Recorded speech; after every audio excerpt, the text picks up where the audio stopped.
नमस्कार मित्रों, आज जो कथा आप सुनने जा रहे हैं वह आपके जीवन की सबसे गहरी सच्चाइयों में से एक है। कहते हैं मृत्यु अंत नहीं बल्कि एक नए आरंभ का संकेत है। गरुड़ पुराण, जो स्वयं भगवान विष्णु ने गरुड़ जी को सुनाया था, उसमें मनुष्य की मृत्यु से पहले आने वाले 7 अद्भुत संकेतों का वर्णन किया गया है। ये वे संकेत हैं जो हमें बताते हैं कि आत्मा अपने शरीर से विदा लेने की तैयारी कर रही है। आज मैं आपको एक ऐसी कथा सुनाऊंगा जहां एक साधारण व्यक्ति इन 7 संकेतों को अनुभव करता है और अंत में जानता है कि मृत्यु कोई भय नहीं बल्कि आत्मा की यात्रा का एक सुंदर पड़ाव है। तो आइए आरंभ करते हैं मृत्यु से पहले के 7 संकेत की रहस्यमयी यात्रा। योजक चिन्ह, योजक चिन्ह, योजक चिन्ह। भाग 1। आरंभ। आर्यनंद की बेचैनी। वृंदावन के पास एक छोटा सा गांव था, भदरपुर। वहीं रहता था आर्यनंद, एक साधारण, ईमानदार परंतु अत्यंत संवेदनशील व्यक्ति। उसका जीवन शांत था, लेकिन उसके भीतर हमेशा एक प्रश्न गूंजता रहता था। मृत्यु के बाद क्या होता है? एक दिन आर्यनंद ने स्वप्न देखा।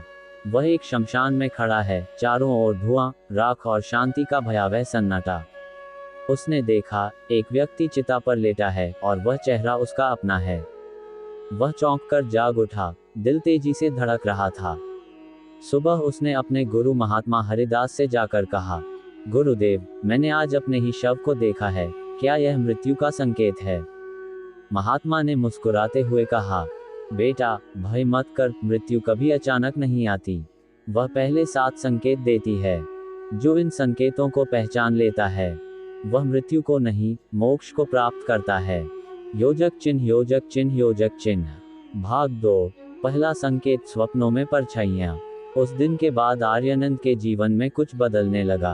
वह हर रात अजीब स्वप्न देखने लगा। कभी वह देखता कि कोई उसे दूर से बुला रहा है, कभी अपने घर के पुराने पेड़ के नीचे अंधेरा साया खड़ा है, कभी वह उड़ रहा है पर नीचे गिरने का डर उसे रोक देता है। वह घबराने लगा। फिर उसे गुरु हरिदास के शब्द याद आए। पहला संकेत होता है स्वप्नों का विचित्र हो जाना। जब आत्मा विदाई की तैयारी करती है तब मन अवचेतन रूप से परलोक से जुड़ने लगता है। एक रात उसने देखा, उसका दिवंगत पिता मुस्कुराते हुए कह रहे हैं, बेटा, अब तैयार रहना, समय आ गया है। आर्यनंद पसीने से लथपथ जागा। उसने समझ लिया, पहला संकेत स्पष्ट था। योजक चिन्ह, योजक चिन्ह, योजक चिन्ह। भाग 3। दूसरा संकेत, शरीर का भारी हो जाना। दिन बीतते गए। अब उसे अपने शरीर में अजीब सी कमजोरी महसूस होने लगी। खाता अच्छा था, सोता ठीक था, परंतु शरीर भारी लगने लगा। चलते समय ऐसा लगता जैसे कोई अदृश्य भार उसके कंधों पर है। वह चिकित्सक के पास गया, पर कोई रोग नहीं निकला। गुरु हरिदास ने कहा, दूसरा संकेत है शरीर की चेतना का कम होना। जब आत्मा धीरे धीरे शरीर से दूर होने लगती है तो शरीर का भार बढ़ जाता है, क्योंकि आत्मा ही ऊर्जा का स्रोत है। आर्यनंद अब शांत हो गया। उसे पता था कि कुछ बड़ा होने वाला है, पर वह डर नहीं रहा था, बल्कि उसके मन में एक अजीब शांति उतर रही थी। योजक चिन्ह, योजक चिन्ह, योजक चिन्ह। भाग 4। तीसरा संकेत, प्रियजनों से दूरी। अब आर्यनंद का स्वभाव भी बदलने लगा। जहां पहले वह परिवार के बीच हंसी मजाक करता था, अब वह घंटों अकेला बैठा रहता। घरवाले सोचते शायद वह किसी चिंता में है, पर उसे खुद भी समझ नहीं आता कि वह सबसे दूर क्यों जा रहा है। एक शाम उसकी पत्नी ने कहा, आप अब पहले जैसे नहीं रहे, हमसे बात क्यों नहीं करते? आर्यनंद बोला, पता नहीं, मन अब किसी चीज में नहीं लगता, जैसे कोई मुझे भीतर से पुकार रहा हो। गुरु हरिदास ने समझाया, तीसरा संकेत है मोह का क्षय होना। जब मृत्यु समीप होती है तो आत्मा अपने बंधनों से अलग होने लगती है। परिवार, धन, संबंध सब माया प्रतीत होने लगते हैं। योजक चिन्ह, योजक चिन्ह, योजक चिन्ह। भाग 5। चौथा संकेत, समय की गति का अनुभव। अब आर्यनंद को लगता था समय बहुत तेजी से बीत रहा है। सुबह कब शाम हो जाती उसे पता नहीं चलता। कभी लगता कि घड़ी रुक गई है। यह अजीब समय बोध उसे विचलित कर रहा था। वह फिर गुरु के पास गया। गुरु ने कहा, चौथा संकेत है समय की सीमाओं का मिटना। जब आत्मा भौतिक बंधन तोड़ने लगती है तो उसे समय का वास्तविक अर्थ समझ में आने लगता है। कि समय केवल शरीर के लिए है, आत्मा के लिए नहीं। आर्यानंद अब समझने लगा था कि मृत्यु का भय केवल अज्ञान है। वह भीतर से मजबूत हो रहा था। योजक चिन्ह, योजक चिन्ह, योजक चिन्ह। भाग 6।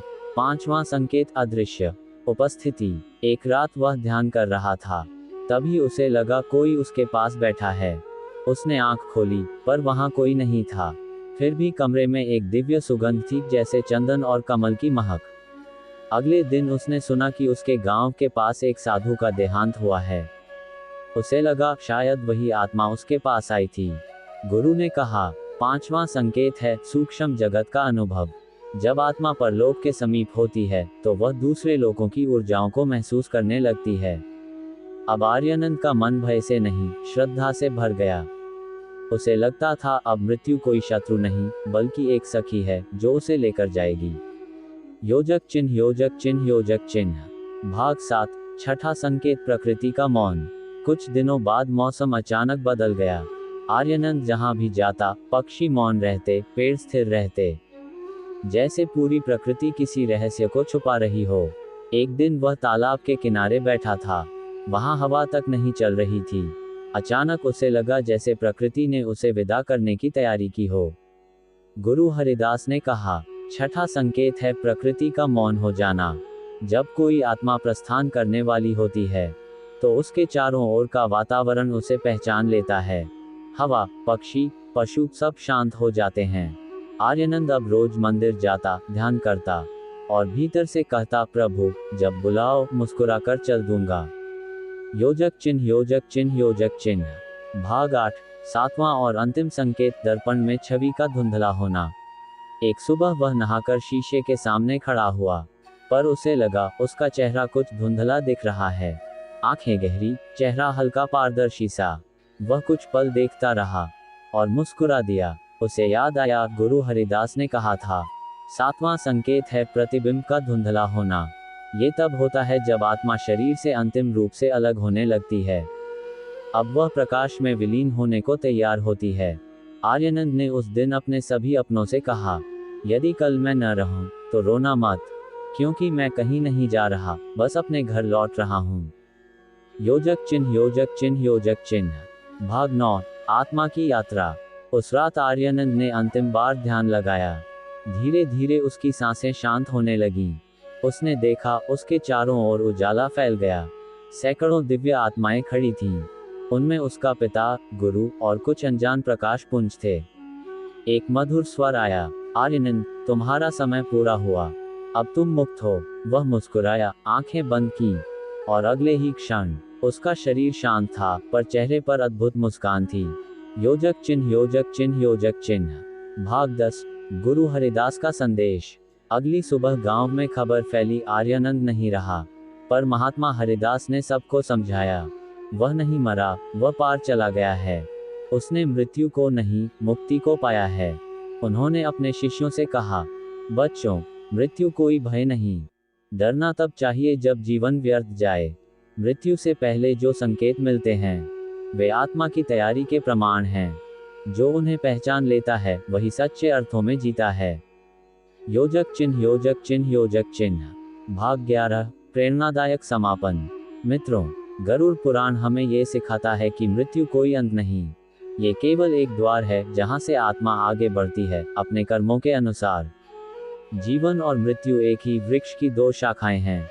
जीवन तब सुंदर बनता है जब हम हर पल को सजग होकर जीते हैं, और मृत्यु तब सरल बनती है जब हम अपने कर्मों को पवित्र रखते हैं। कभी मृत्यु से मत डरो। डरो तो केवल अधूरे जीवन से, जहां न प्रेम है, न सेवा, न सच्चाई। गरुड़ पुराण कहता है, जो सत्य, करुणा और भक्ति में जीता है, उसकी मृत्यु नहीं होती, वह अमर हो जाता है। योजक चिन्ह, योजक चिन्ह, योजक चिन्ह। स्वर धीमे संगीत के साथ समापन आवाज। तो दोस्तों, यदि यह कथा आपको विचार में डाल गई हो, तो इसे केवल कहानी न समझें। यह एक दर्पण है, जो हमें दिखाता है कि मृत्यु से पहले जीवन को कैसे जीना चाहिए। Folded hands. जय श्री कृष्णा। जय गरुड़ पुराण की दिव्य वाणी को प्रणाम।